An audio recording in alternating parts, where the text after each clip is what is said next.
তুমি কি তোমার মায়ের আপন সন্তান? অবশ্যই আমি আমার মায়ের গর্বের আপন সন্তান। তার মেয়ের জামাইরে যে পরিমাণ ভালোবাসা, আদর করে, স্নেহ করে, তার 10 ভাগের 1 ভাগও তোমার প্রতি তার নাই।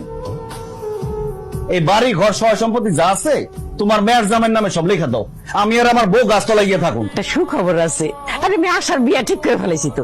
আমি বাড়ির থেকে যাইতে না যাইতে আমার না জানায় তুমি তার বিয়া ঠিক করে ফেলাইছো। গয়নাগাটি তো কোনো কিছু দেখতেছি না, কান গলা হাত সবই তো খালি, কিন্তু হুন্ডাটা তো সামনের পরেই আছে।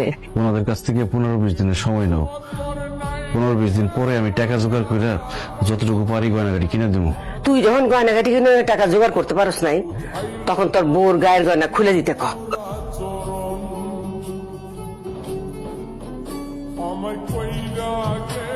মাছে মাথাটা তুমিই খাও, হ্যাঁ করে দোকানদারি, মুদির দোকানদারি, হ্যার মাথার বুদ্ধির কি দরকার আছে? আমার তোর আর খাওয়ান পরম দেওয়ান লাগবো না, আমি মেয়ের বাড়ি চলে যাবো, মেয়ের জামাই আমার খাওয়ান পরম দিব। আমি তো ভাবছি ব্যান আমগো লাগিয়া ব্যাগ ভর্তি করিয়া আম কাটন লয়ে আসছে, এখন তো মনে হইতেছে ব্যাগের মধ্যে কিছুই নাই, সব ওনা জামা কাপড়।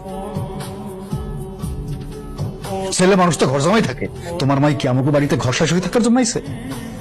তোমার মায়ের এখনই বলবা কাল সকালে যেন আমাকে বাড়ি থেকে চলে যায়।